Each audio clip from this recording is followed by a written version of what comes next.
हमने कल election commission को मिलकर ये पेटिशन किया है कि इस तरह की दरिंदगी की खबर आने के बाद, and specially because he has fled the country, specially because he is untraceable, वो देश छोड़कर भाग गए हैं, वो लोकसभा के कैंडिडेट हैं, लोकसभा के एमपी हैं, हमने इलेक्शन कमीशन को पेटिशन करके इस इलेक्शन को रद्द करने की मांग ऑलरेडी कल की है। He is asking a question on Nirbhaya. We'll just come to you 1 minute. Yes. जब निर्भया का इंसिडेंट हुआ तो देश जुड़ गया।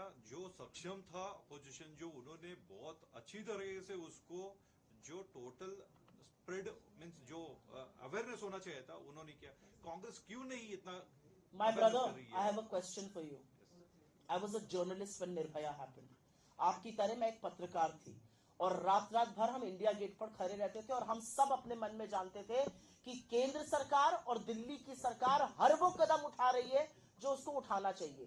2:30 बजे रात को अगर निर्भया इलाज के लिए गई, तब भी इस देश के प्रधानमंत्री मनमोहन सिंह और यूपीए की चेयरपर्सन सोनिया गांधी ने उसको इलाज के लिए भेजा।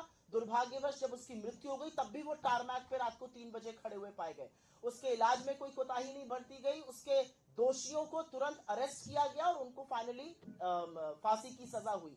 उसके भाई को राहुल गांधी ने बिना कोई प्रचार किए, बिना टीवी पर आए, बिना सोर्सेस के माध्यम से पढ़ाया, पायलट बनाया, उसकी मां ने यह सच दुनिया को बताया।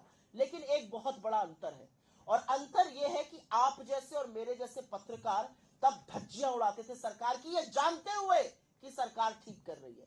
आज मेन स्ट्रीम मीडिया में, कल मैंने ये इशू दिल्ली में उठाया, मैंने प्रेस कॉन्फ्रेंस करी, हमने इसको बड़ा मुद्दा बनाया, बेंगलुरु में प्रेस कॉन्फ्रेंस हुई, लेकिन mainstream media, I hate to say this, मुख्य धारे के मीडिया ने इस पर एक भी टीवी डिबेट नहीं किया।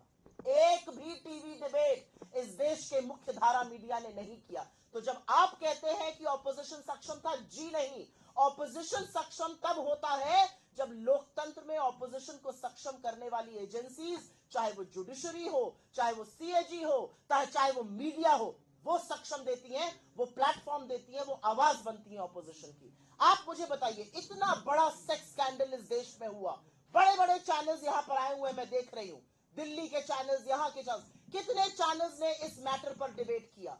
I go on television debates every evening. मैंने कल कॉन्शियसली पूछा, not one mainstream media, at least in the Hindi heartland, debated this issue. क्यों?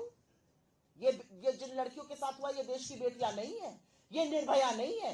मणिपुर होगा तो इस देश का मीडिया 2012 में सरकार से सवाल पूछता था, अब जब मणिपुर होता है तो इस देश का मीडिया पूछता है। लेकिन वीडियो की टाइमिंग जरा समझाइए, वीडियो की टाइमिंग ज्यादा जरूरी है या इस देश की बेटियों के साथ, इस देश की आधी आबादी के साथ हो रहा है, ये ज्यादा जरूरी है।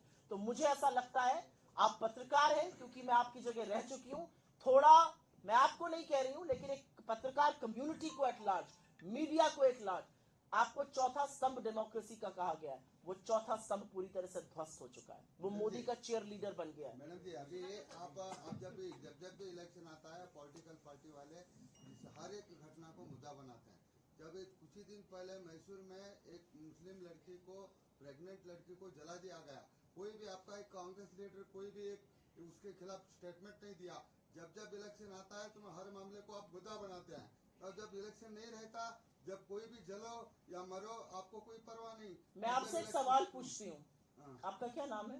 महबूब मकानदार। महबूब भाई, आप मुझे सिर्फ एक बात बताइए, इतना बड़ा मामला सामने आया, विमेन कमीशन ने इसको स्वतः संज्ञान लिया, उन्होंने नोटिस इशू किया, उस तरह के जो 3000 के करीब वीडियो सामने आए हैं, सैकड़ों औरतों की जिंदगी बर्बाद हुई है, तो हम क्या करें? हम अपने मुंह में दही जमाकर, जिस पर जीएसटी लगा दिया सरकार ने, चुपचाप बैठे रहे?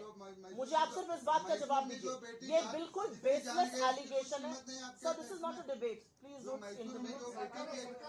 मैं बोल रही हूँ, आपकी सरकार है, I will not answer any question, ये डिबेट नहीं है, I will answer your question, I will answer, ये टीवी डिबेट नहीं है और आप टीवी डिबेट के पार्टिसिपेंट नहीं है, आप पत्रकार हैं, आप मुझसे एक नहीं 10 सवाल पूछिए, लेकिन मुझे अपनी बात कहने का मौका दीजिए, बीच में मत बोलिए। ये टीवी डिबेट नहीं है, ये टीवी डिबेट की तरह कंडक्ट भी नहीं होने दूंगी मैं।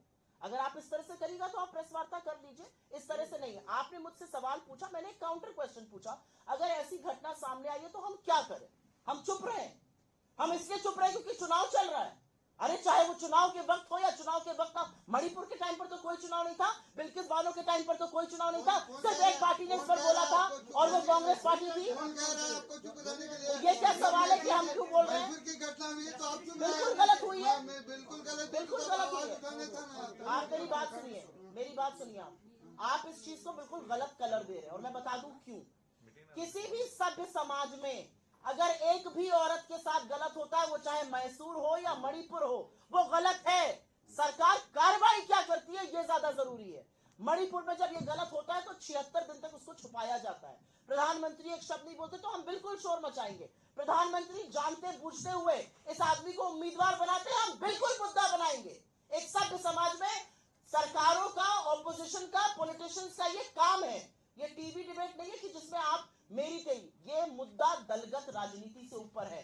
चाहे चुनाव होते चाहे ना होते, ऐसे दरिंदों की, ऐसे राक्षसों की ना हमारे सार्वजनिक जीवन में ना हमारे समाज में कोई जगह है।